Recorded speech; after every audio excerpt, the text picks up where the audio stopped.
A note on this. Gabriel Liiceanu, Sebastian Mon Frere, Scrisoare Catre un frate mai mare, aka Sebastian, my brother, and letter to an bigger brother. No, it's older, that's the sense here.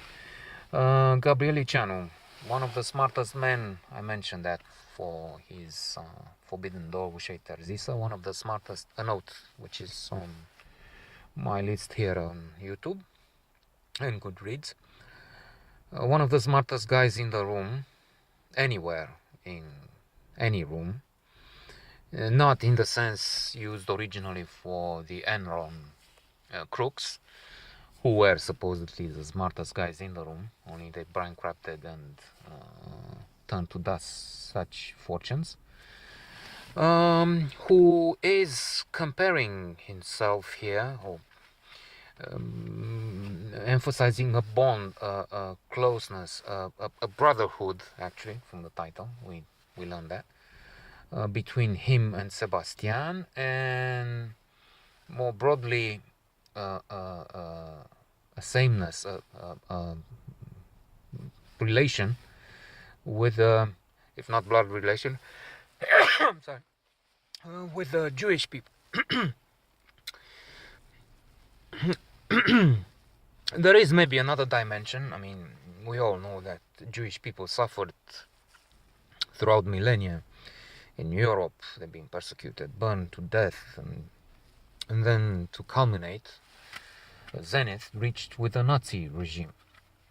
So it might seem to some a bit far-fetched to compare this torture, this ordeal, with something which might seem less frightful, less terrible. I don't know. On the other hand, these people here didn't really live through with honey and days of wine and roses, honey and milk and nectar, and it makes sense. The points he makes are real, poignant, and they have a strong echo in me, at least. He refers, for instance, to the university when he wanted to enter the Faculty of Philosophy. He had to be on a list of segregated men and women because his parents were not workers or looked upon with favor by the communists, tyrants of the day. He had a origine nesănătoasă, an unhealthy origin, but by that they didn't mean tuberculosis or something. They meant intellectuals in the family, perhaps boyars or small landowners, even peasants. The peasants opposed the confiscation of their lands for the communist cooperatives. And they were blacklisted, killed, sent to labor camps, and so on. So with that was a terrible time. I don't know if you can measure how many died here in the labor camps. Fewer, definitely. How many died in Auschwitz? But it's this racism, this segregation, this discrimination that is terrible. And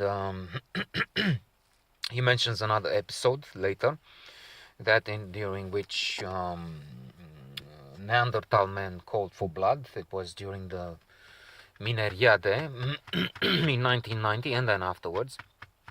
The miners, guided, accompanied by secret agents, Securitate people, and such vicious villains.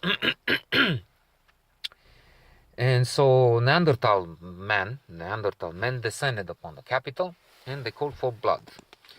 Gabriel Liiceanu was named at the top of their list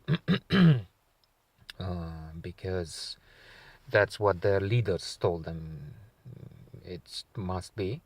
Brainwashed individuals, as I said, with aggressivity and education of Neanderthal men. In this way, this is maybe attenuating circumstances for some of them. They know no better, but those who were controlling them, the puppeteers, were heinous, murderous men, mostly. I mean, I don't know, maybe a few women were among them, but it was basically men. And alas, history repeats itself. After so many years, we have again the descendants of this party, Ciuma as the demonstrators rightly call them. They got the power, and one of the first things they did was to pass not a law, but something crooked, an act by which all the politicians who have been corrupted, have stolen tens of millions of dollars or hundreds in some cases, they don't have to pay the money back.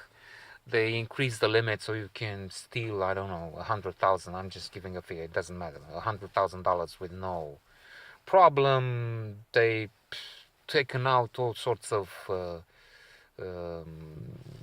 articles of the law, which makes them able to run wild and just steal whatever was not stolen yet. So this is terrible. This is on Sunday. It's 3 days ago. We had the largest demonstrations since the revolution or so. 100,000 people throughout the country, 50,000 here. And we expect again tonight a huge protest. What will happen? Who knows? Inshallah, we will get rid of the spread plague. But I don't know. Liiceanu spoke with wonderful words about this. The fact that we need morals, ethics, that this mustachio criminal needs to go to jail indeed and not lead. But we'll see what happens.